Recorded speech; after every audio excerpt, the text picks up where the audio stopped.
Julieta Tejada. Gracias, señor director.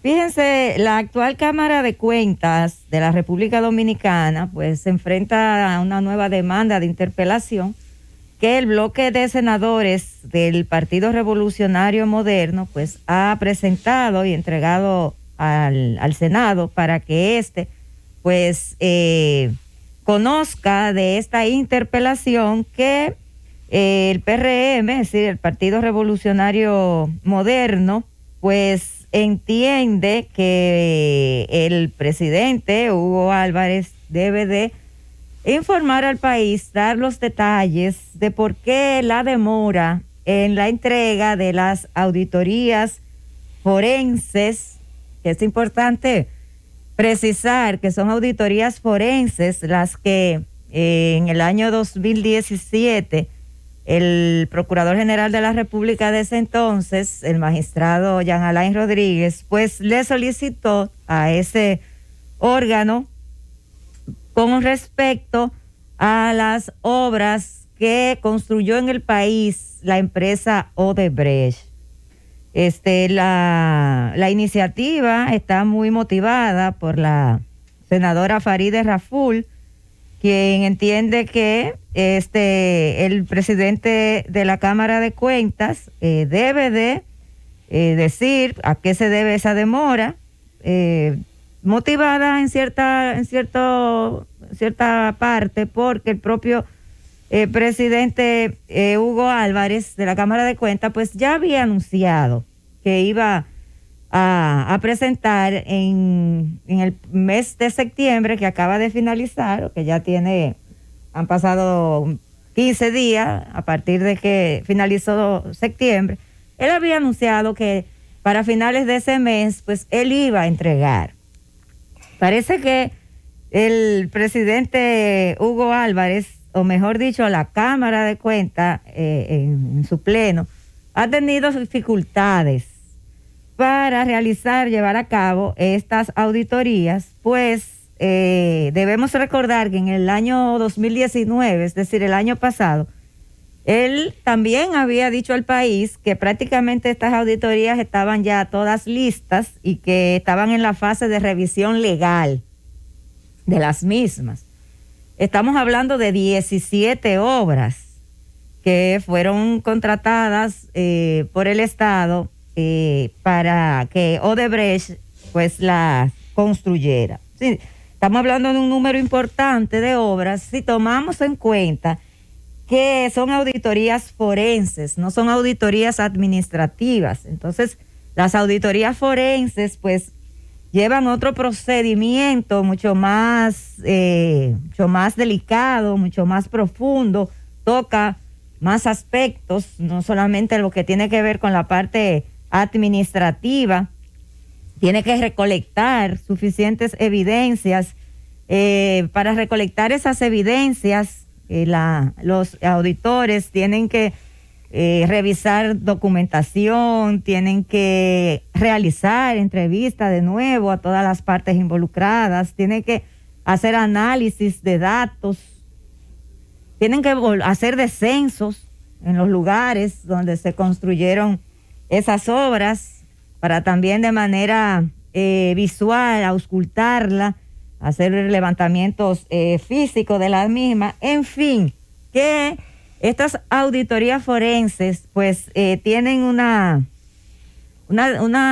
peculiaridades, unas particularidades que son muy diferentes a una auditoría administrativa como la que hace, por ejemplo, Contraloría.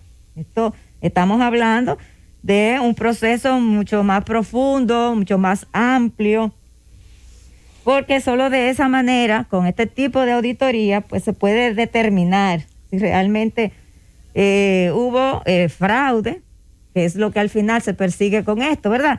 Determinar si estas empresas fueron contratadas para realizar una obra en particular, con un presupuesto establecido, unos montos establecidos, y sí, entonces al final lo que hubo fue fraude porque no se llevaron a cabo, digamos que esos términos de referencias que se establecieron al momento de adjudicar la obra. Mira, Hace aproximadamente unos cuantos meses yo di una explicación clara. Aquí se convocó un concurso para la planta Punta Catalina. Se convocó el concurso. En el concurso participaron 12 empresas. Preclasificaron 5. Y después de la preclasificación de esa empresa, 3 de las que participaron, que fue Odebrecht, Estrella y Tenimón, conformaron un consorcio. Y en el marco de ese consorcio, las 3 empresas entonces hacen una segunda oferta y ganan la licitación. Y todo el mundo se ha centrado en el tema Odebrecht.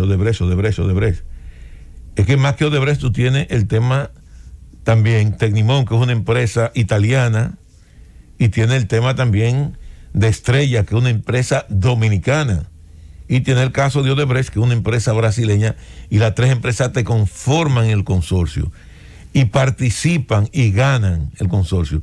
Ahora, lo que, como tú señalas, lo único que hay que ver con eso son los términos referenciales del contrato, y si dentro de esos términos referenciales del contrato hay una sobrevaluación de la obra que está por encima de lo proyectado del presupuesto establecido, de acuerdo a lo que establece la ley, porque creo que la ley establece que se puede establecer. Escúchame, adelante, don Álvaro. Me permite brevemente, gracias, Felipe, y la autora de aquel famoso romance en el balcón de Verona, ¿verdad? Junto a Romeo. Permiso, doctora Julieta Tejada. Muy breve, brevísimo. Hay temas que se tratan de manera breve, otros brevísimos, ¿no? Ahora hay también temas que requieren más tiempo. Porque usted no puede decir que lo va a hacer 5 minutos, 10, 15 minutos, porque eso no es radio. ¿Me entiende? Pero bueno, ¿a qué me refiero? Hoy es 16 de octubre del año 2020.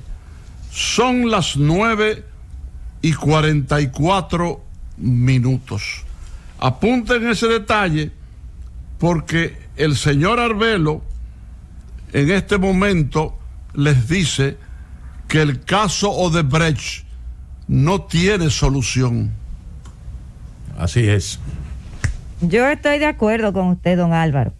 Fíjese, bueno, pues comentábamos que cuáles son las características de una auditoría forense, y explicábamos al país, a nuestros radioyentes, que esas auditorías que fueron solicitadas por la Procuraduría General de la República, la Cámara de Cuentas, no se trata de simples auditorías administrativas, son auditorías forenses, y que obviamente pues ese pues un proceso que conlleva una serie de acciones, de estudios, de levantamientos, de censos del lugar, confrontación de datos, análisis de datos por un equipo multidisciplinario en diferentes áreas del saber, como son ingenieros, analistas financieros, especialistas de la unidad de lavado de activos, en fin, que ahí confluyen una serie de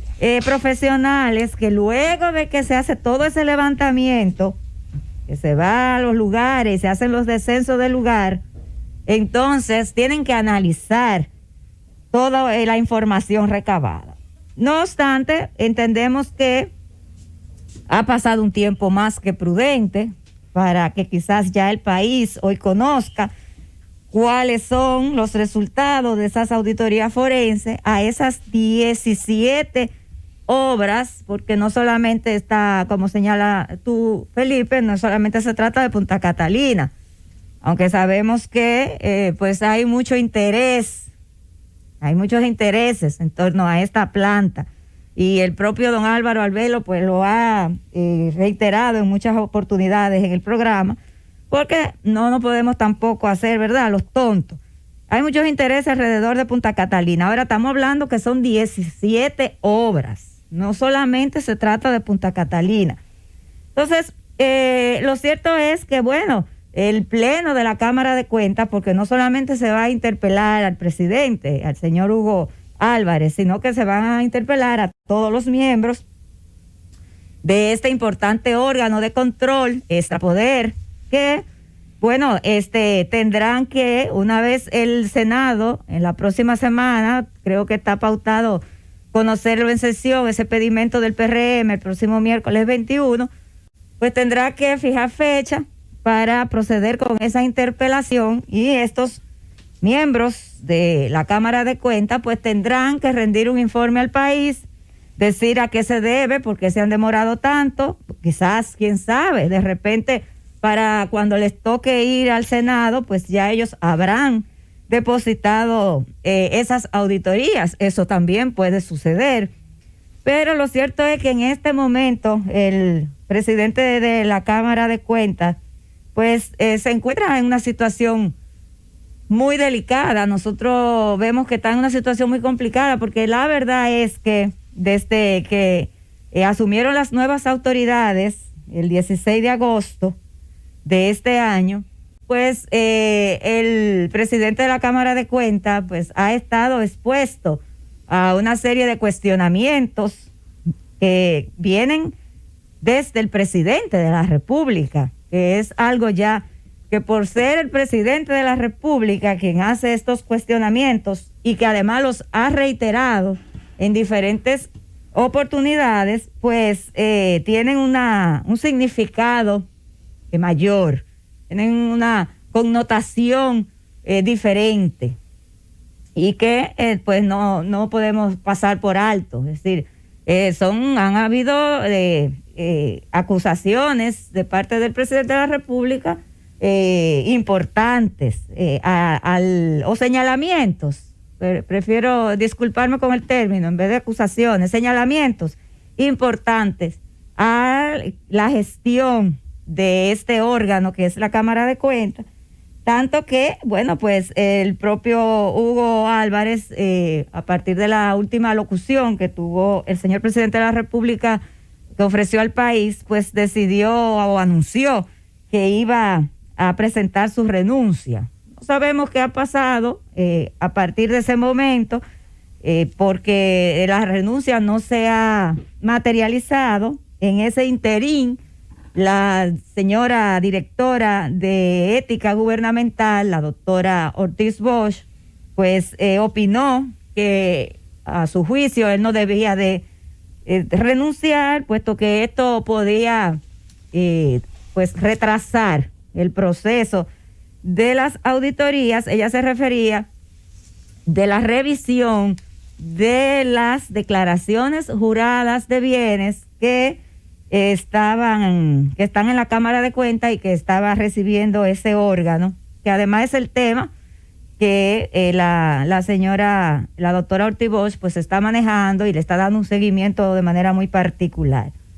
Luego entonces las declaraciones de la senadora y vocera del Senado por el Partido Revolucionario Moderno, Farideh Raful, pues se decanta también con unas declaraciones en torno a esto, y dice que él no debe renunciar, porque renunciar significaría que él no va a darle el frente a sus responsabilidades, como son, por ejemplo, explicarle al país la demora en cuanto a la presentación de los informes finales de la auditoría forense. Bueno, esa es la situación que está viviendo en este momento el presidente de la Cámara de Cuentas como máxima autoridad. Igualmente, pues toca, como dije, a los demás miembros.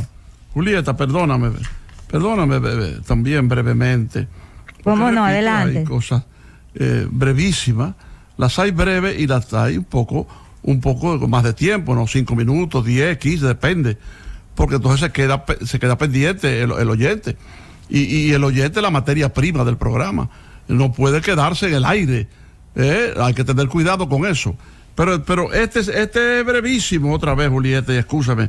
No, adelante, don Álvaro. 16 de octubre, ¿verdad?, del año 2020. Son exactamente las 9:56 minutos, hora estándar del este. Entonces yo voy a decir lo siguiente, ¿verdad? La pregunta que tú haces y muchos han hecho, el por qué se han dilatado los estudios correspondientes a ese asunto, a ese tema. Y yo te diría, ¿verdad?, sin querer ser pesimista ni tapar nada, que todo el mundo sabe el porqué de la dilación. Así es, don Álvaro. Yo creo que así es. Pero bueno, tenemos que darle la oportunidad a que sea el propio presidente de la Cámara de Cuentas que diga a qué se debe. Ya el país está a la expectativa porque ha pasado tiempo más que prudente, como decíamos, para que pues ya el país conozca qué ha pasado en torno a estas auditorías forenses, qué es lo que se ha conseguido ahí, qué pudieron determinar estos técnicos y auditores de la Cámara de Cuentas, personas todas con un gran expertise, especialistas, como dije, en diferentes áreas necesarias e importantes para poder producir un informe técnico creíble, ¿verdad? Entonces, bueno, pues ya más que suficiente que esto suceda. Vamos a esperar que el Senado pues que llame a estos miembros, o como decía al principio, que ellos no esperen a que sea el Senado que los interpele, sino que presenten ya estos resultados, señor director. Vámonos, Cundo.